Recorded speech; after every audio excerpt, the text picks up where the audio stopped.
So Africa is the motherland of Homo sapiens. Africa is rich in linguistic diversity and cultural diversity. In modern Africa, you will find more than 2,000 languages. So it is really surprising. In India or Indian subcontinent, you will find only 117 languages. But in Africa, you will find more than 2,000 languages and more than 3,000 ethnic groups of people there. And each ethnic group of people has got its own pantheon. They have their own belief system. They have their own gods and goddesses, religions, government system, myths, orature, stories, folk tales, proverbs.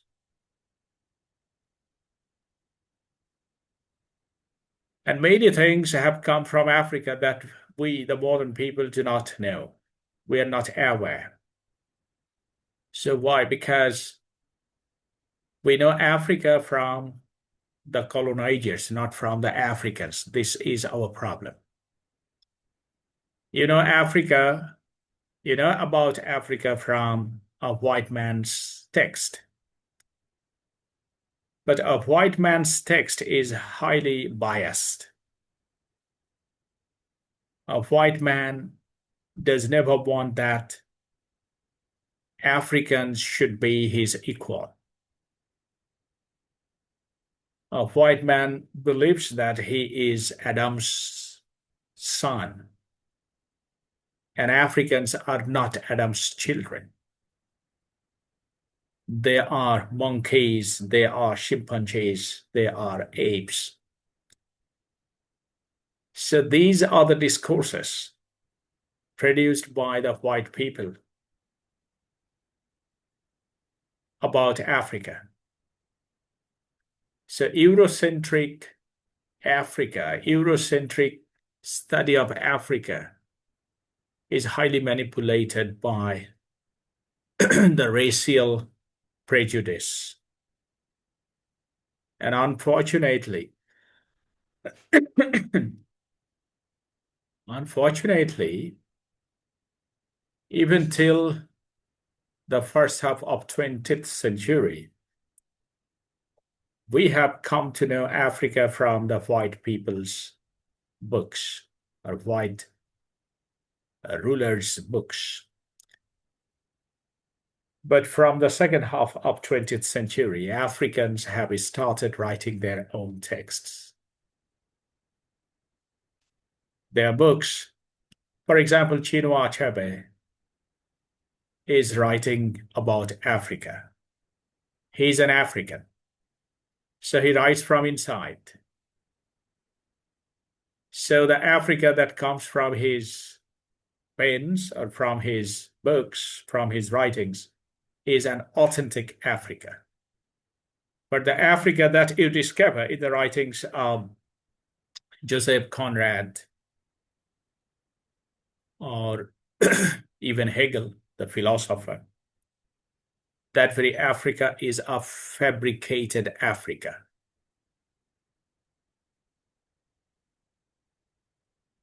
The African writers realized that for letting the world know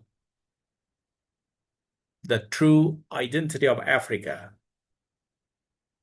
the Africans should write about Africa. The English people should not write about Africa. Yes, they may write, but if you rely on their writings, you may be misguided. You may get a fabricated picture of Africa. So while reciting things fall apart, you will feel the true flavor, the true color of Africa. Because Chinua Achebe is writing from inside Africa.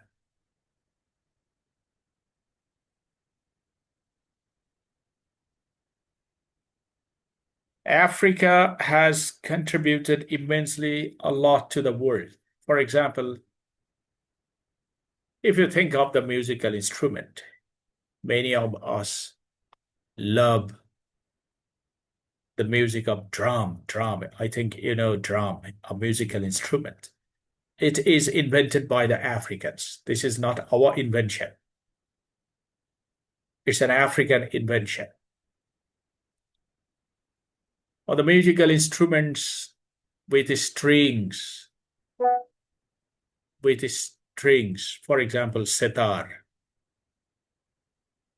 So musical instruments with strings are also invited by the Africans.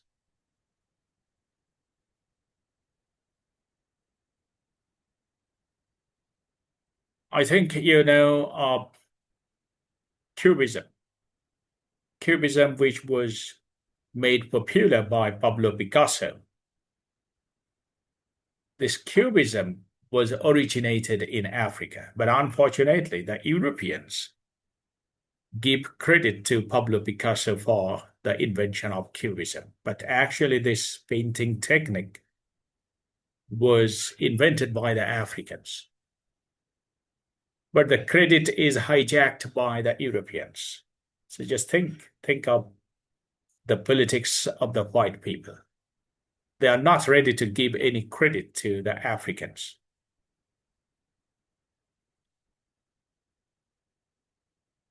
Or English alphabet, for example, A, B, C, D, etc., etc. I think you know these 26 letters from alphabet.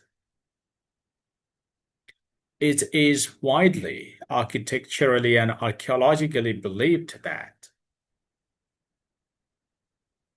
these letters or the alphabet was influenced by hieroglyphics. Hieroglyphics, I think you know, it's a special uh, writing technique or a special language used by the ancient Egyptians or the Africans. And hieroglyphics influenced English alphabet to a great extent. But the English people are not ready to acknowledge their debt to the Africans. So why? I think you know the answer.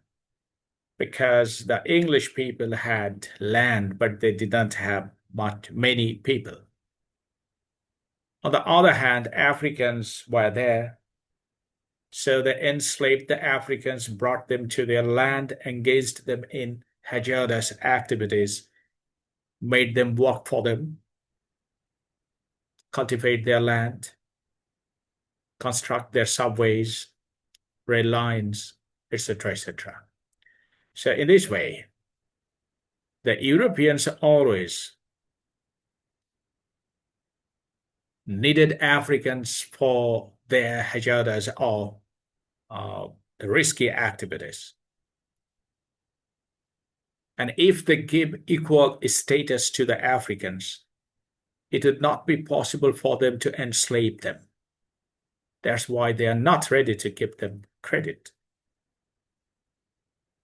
They just labeled them as subhuman beings. Even Hegel, the great philosopher, German philosopher, once said that the Africans were incomplete creatures. And it is our moral right, that is Europeans, the white man's moral right to enslave them. So just think what discourse he has prepared to enslave the Africans.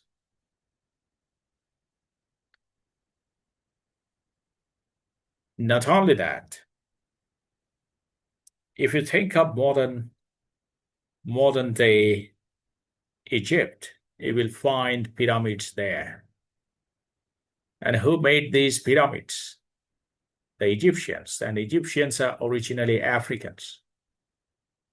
So the technology which was used to construct pyramids, or the chemistry which was used by the ancient Africans to mummify their dead bodies, is still a mystery to the modern world. So just think how dexterously, how meticulously the Africans developed in technology, in science, in chemistry. If you go to visit Sudan, an African country, you will find more than 200 pyramids there, even today. Very small sized pyramids you will find there. And who made these pyramids? And these pyramids are closely related to the Egyptian pyramids. And these pyramids were constructed by the Africans. More than 4,000 or 5,000 years ago, just think of their technology. 5,000 years ago, they knew the technology of constructing pyramids that even today we do not know. That's the difference. But unfortunately, the Europeans are not ready to give them credit. Why? Because they have a politics. They needed manpower. And that's why they just branded them as subhuman beings. If they call them human beings, then the people would question them regarding human rights. And that's why they do not call them human beings. They call them apes. They do not call them the children of Adam. They call them the children of apes. And in this way, just producing this discourse, they enslave the people from Africa.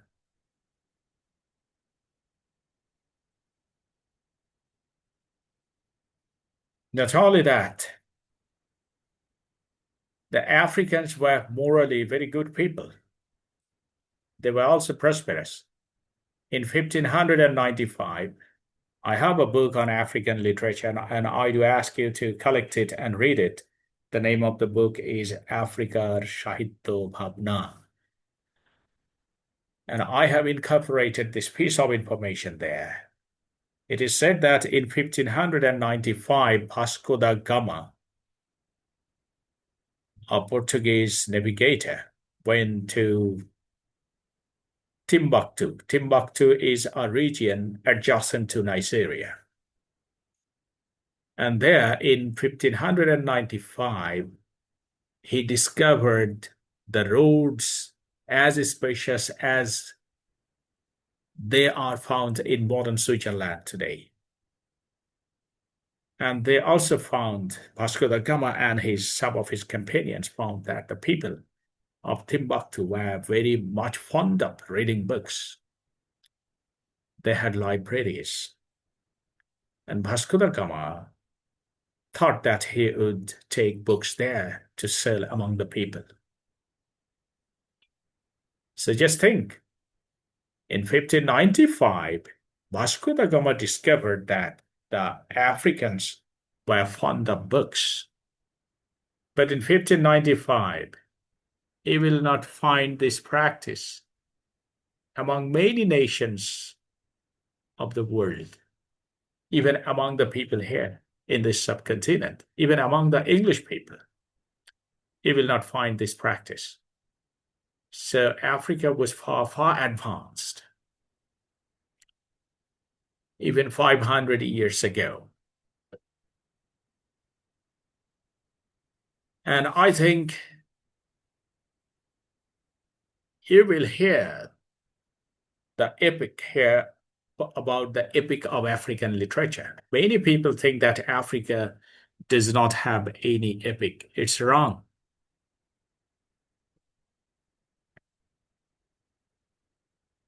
Whenever I ask you to mention the names of some epics, you mention Homer's Iliad, Odyssey, or Ramayana, Mahabharata.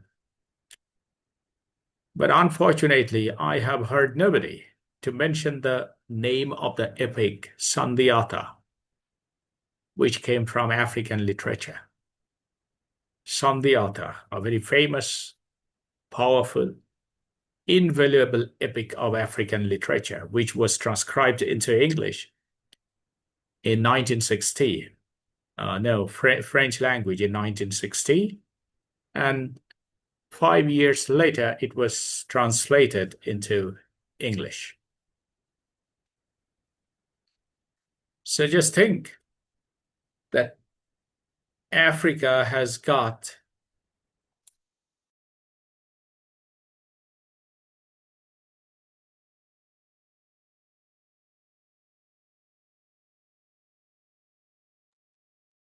so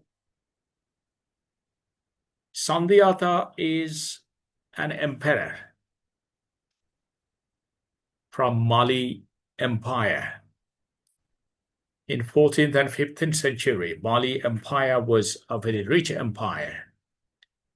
Sandhyata was the great uncle of great emperor of Mali Empire, Mansa Musa. And it is still believed by many people that Mali Emperor Mansa Musa was the richest emperor in the world.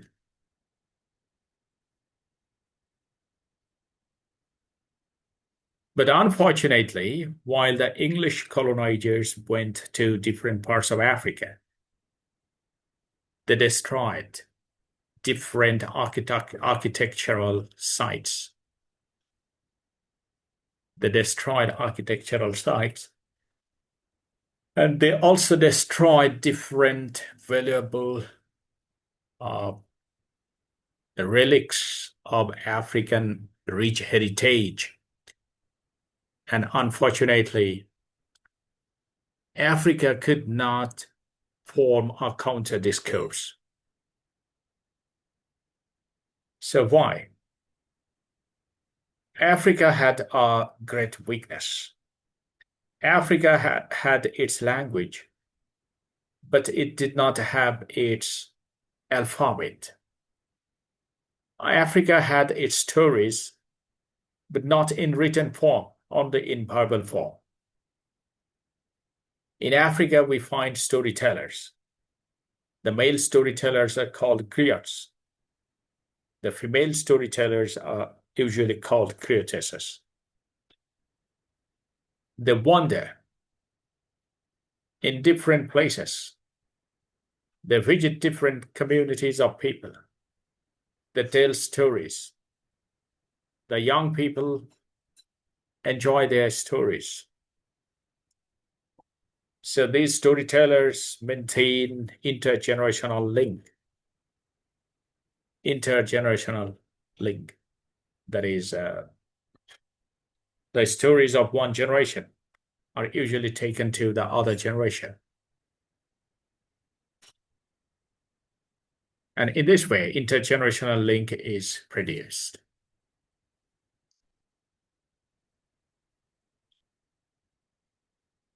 And African proverbs are very powerful, highly philosophic. Actually, I have a group page, and I usually share African proverbs there. If you visit that very site, I think you will be able to know how rich African proverbs are or African stories are. You will be surprised to know it. Or even African magic realism. You will also be surprised to know African magic realism. And you will find lots of materials for science fiction in African literature. So Africa is never poor, but unfortunately it has been made poor by the Europeans. So why? Because they had an evil intention. Their only purpose is to enslave Africa, steal away all the resources from Africa. And that's why they just interpret Africa as a dark continent. Africa is dark in their eyes. but Africa is never dark. We do not know. Our ignorance about Africa is dark. Our knowledge about Africa is very scanty. And the most ironical aspect is that most ironical thing that about our knowledge of Africa is that we look at Africa, we look at Africa through the lens of Europe. We look at Africa through the lens of Europe. This is the problem. That is, we do not look at Africa through the lens of Africa. We look at Africa through the lens of Europe. And that's why Eurocentric Africa is distorted, it is fabricated, and it is devoid of any kind of wealth or resource.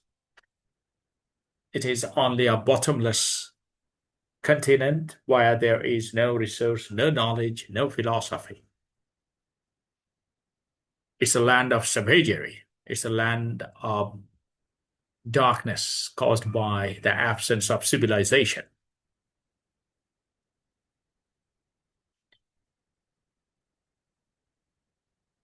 Now, if you come back to Chinua Achebe, Chinua Achebe,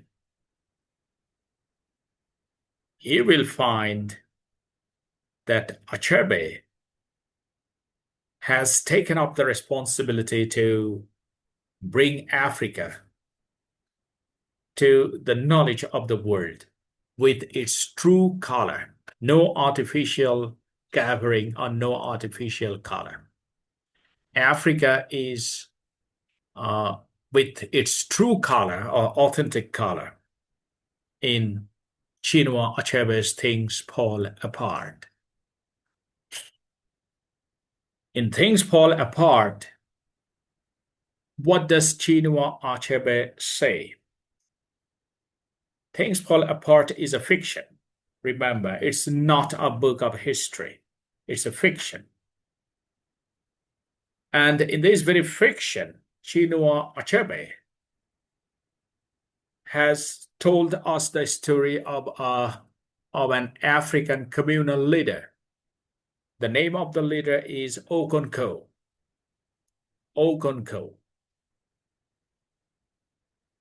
Okonkwo is the leader of 9 villages. And once he had nothing, his father was a lazy bum. His father was a penniless person. And while his father died, Okonkwo was left alone with no penny, with no money, no wealth. So he started his struggle from a penniless farmer. And very soon, with his struggling attitude or with his endless effort, he became one of the richest farmers of his community. Not only that, he became a very ferocious fighter. He fought very bravely in the battlefield. Communal battle or communal clash was a very common phenomenon in African society. That is, one tribe used to fight with the other tribe. And it was a very common practice. So Okonkwo was a very good fighter. He had several wives, 3 wives. And he had also several children. Not only that, he also fostered a boy. His name is Ikemefuna. He was an affectionate father. His elder daughter, Ejinma, was a great favorite to him because he finds his mother's image in her. So he's a good father. He's also a very strict husband. dominating husband,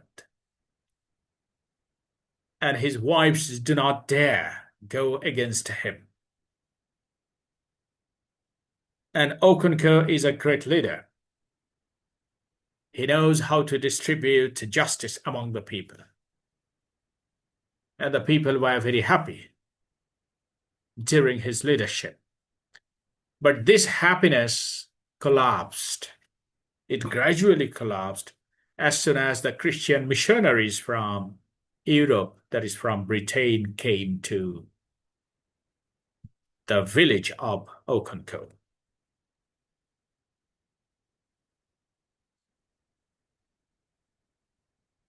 This is what the title signifies: things fall apart. That is, before the arrival of the Christian missionary, the village was very peaceful. The people were very united. There was integrity. All the people used to take up the command of Okonkwo without any question. And Okonkwo also enjoyed absolute leadership upon the people. But as soon as the Christian missionary came,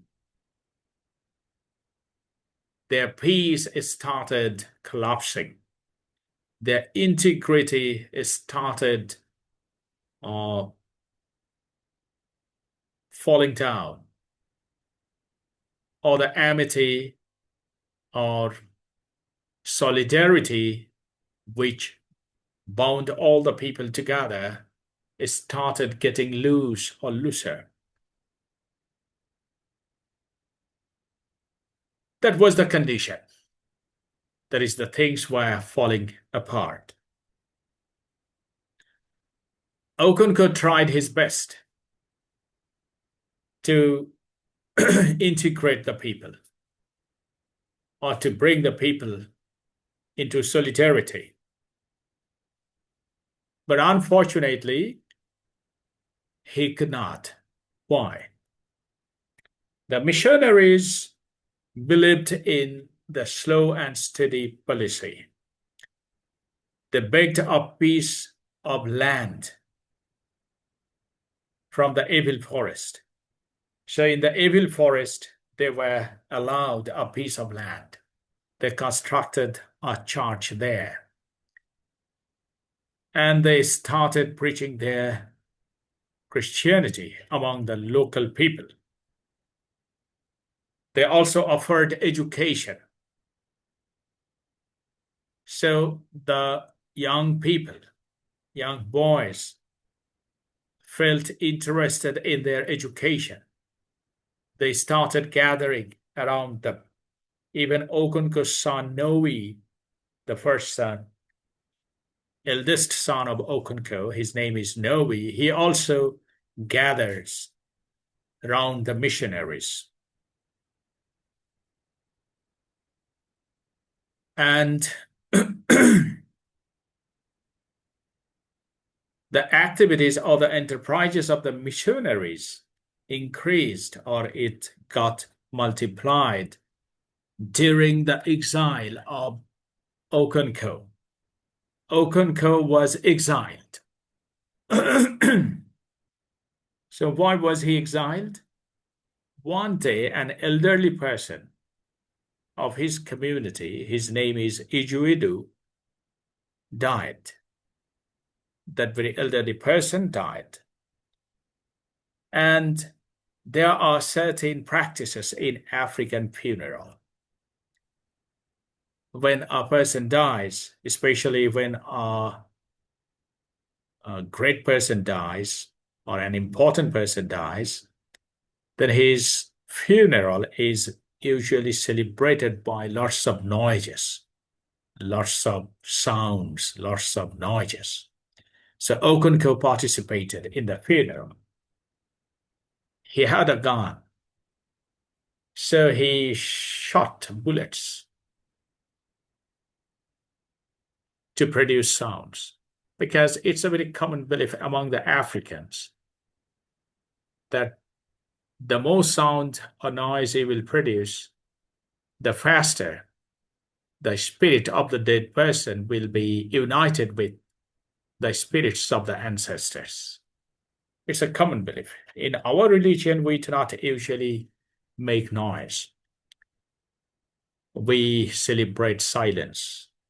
If anybody dies among the Muslims, we try to maintain silence. But the Africans, especially Igbo people, produce sounds and noises because they believe the more noise they will produce, the faster the spirit of the dead will get united with the spirits of the ancestors. They also believe in afterlife. They believe in spirits. So Okonko was firing bullets. Unfortunately, one of the bullets shot the dead man's son, and the young man died.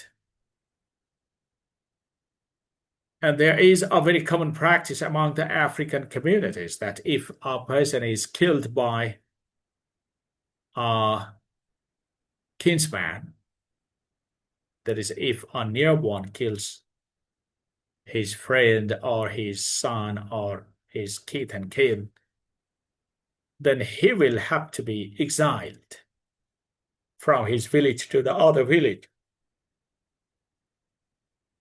Otherwise, while it will be done, that is, while the night will be over,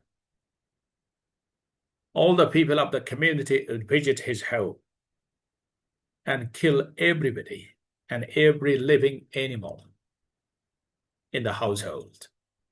It's also a custom that the Africans, especially the Igbo people, follow. So Okonko, by mistake, shot the young man. And unfortunately, he had to undergo that very ritual of punishment. So he went to the neighboring village, Mubanta, and he started living there for 7 years. And these very 7 years are very crucial because during his absence, many people of his community went to join the missionaries. Even his own son, Noe, joined the missionaries. They received modern education. They became teachers. They became preachers also. Not only that, the white people, along with their church, they brought hospitals with them. Hospitals. So just think how gradually they brought everything needed for the people. It was their politics to attract the people. They just tried to convince the people that they should receive modern education that they have brought with them. And if they receive this education, they will be civilized. Otherwise, they will be uncivilized. So colonialism always makes binaries.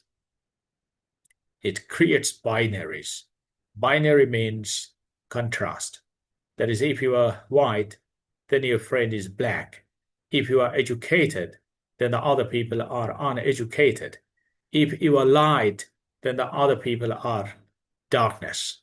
This is called binary. So the colonizers always consider themselves to be civilized, enlightened. On the other hand, the local people were uncivilized, savages, man-eaters, cannibals, and equivalent to darkness. So very gradually, all these people brought their judiciary with them. They started distributing justice among the people. And the people, many people, showed their obedience to the missionaries. So after 7 years, Okonko came back to his village. But unfortunately, with great surprise, he discovered that the village was not as it was 7 years ago while he left it. So he was really shocked. And he found many of his friends sending their children to the missionary school for education. So he was surprised. So things were falling apart. That is, his authority was uh, going out of his fingers. It was going out of his control. He could not exercise his authority upon the people. The people who were loyal to him 7 years ago are now loyal to the missionaries. They are now sending their children to missionary school, to churches.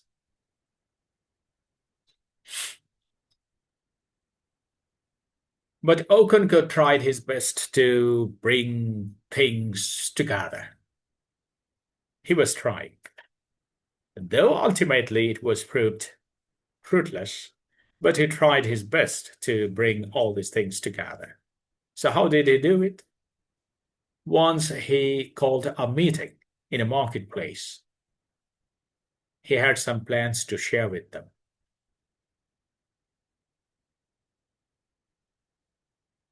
So all the people came, and while he was sharing the plans with them, two messengers came from the missionaries.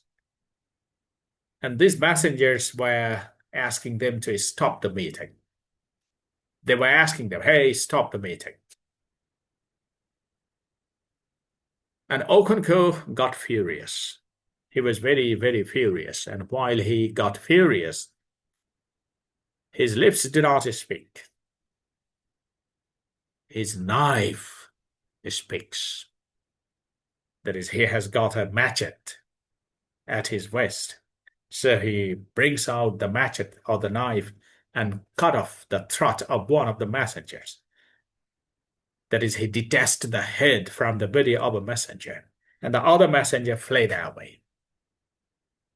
And Okonkwo thought that the other people, that is his people, would stop him, that is, would catch hold the other messenger and punish him. But unfortunately, to his great surprise, he found that they did not participate in his action. Not only that, while he killed one of the messengers, many people started blaming him. Why have you done it? Why have you done it? This sort of words they were using to accuse Okonkwo. And Okonkwo could realize that he was no more a leader, because the people whom he expected to be loyal to him, or the people whom he expected to help him to punish the messengers, were speaking against him. So he was really shocked. He was surprised. He was also grief-stricken. So out of profound grief or grievances, he went back home. In the next morning, the police came from the missionaries to arrest Okonkwo, because Okonkwo was a killer. He has killed one of the messengers. It was a great sin or crime he had committed, and that's why the missionary sent police to arrest Okonkwo. Even the district officer came with those police. And while they entered into the household of Okonkwo, they found Obiorika. Obiorika was the best friend of Okonkwo. They found him lamenting over the death of Okonkwo. And those people, that is the policeman and the district commissioner, wanted to know where Okonkwo was, and Obiorika took them outside, and there they discovered the dead body hanging from a tree. That is, Okonkwo actually committed suicide. Just think of the tragedy of Okonkwo, of a leader, the man who was a leader, the man who had absolute command upon the people, is now nothing. He meets the death of a dog because among the Igbo people in Africa, it is a common belief if a man commits suicide, he dies the death of a dog. And after death, his dead body is not usually touched by the people, other people of his community, because it became totally unholy. And they do not give him a respectful funeral. So Okonko's dead body was hanging, and Obirika requested them, the policemen, to bring down the dead body from the tree. That is the end of this novel. So the story is very interesting. And throughout this fiction, you will find the gradual declination of the authority of a community leader like Okonko. This Okonko may represent Africa. Africa, before the arrival of the colonizers, was a very peaceful land. The local people used to live in peace. They had their own culture. Their culture may not be like that of the Western people. Suppose in Bangladesh, we usually use our fingers to take food. But in England, people use knife and fork to take food. You cannot call Bangladeshis uncivilized. We do not use forks or knives for taking food. And that's why you cannot call Bangladeshis uncivilized. It is our culture to use our fingers to take food. It's our culture. So my culture is not same as the culture of the British people. But it does not mean that I am uncivilized and they are civilized. Or it does not mean that I have to be like them to be civilized. My culture has got its own meaning to me. Their culture has got its meaning to them. But the Western people say that the Africans do not have any culture. Why? Actually, they just delete the African culture, African aesthetics, African history. Why do they do it? They do it for an evil intention. They needed manpower. If you go to New York City today, it looks very flashy. It looks very brilliant, shiny.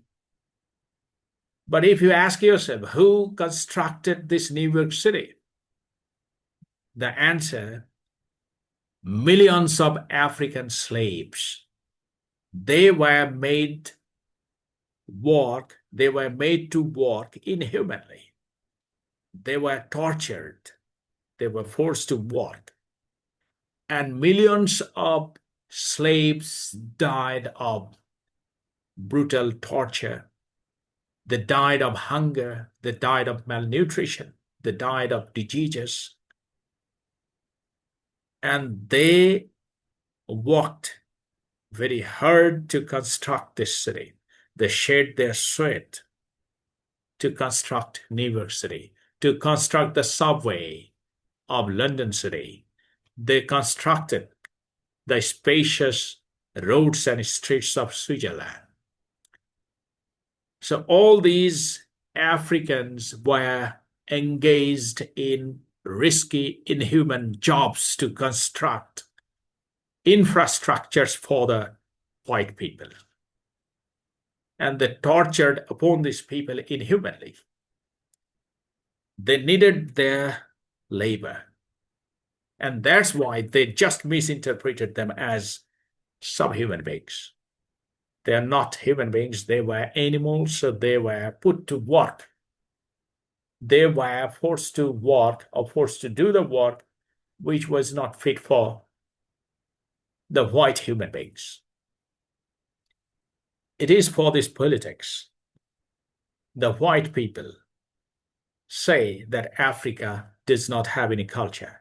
And you people do not know Africa. Why? Because you are always looking at Africa through European lens. You are knowing Africa through the books of the Europeans, not through the books of the Africans. So Africa is the victim of racism. Africa is the victim of international politics.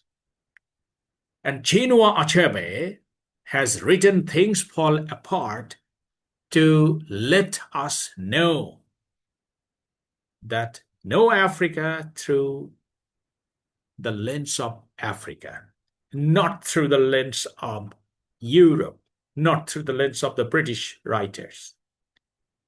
So while you enter into the world of Things Fall Apart, you will know Africa with its true color. And ultimately, you will develop a realization that Africa is rich in culture, in natural resources, in aesthetics, in art, in literature also. Africa is the mother of human beings. Africa is the motherland of Homo sapiens. Africa is the mother of many civilizations.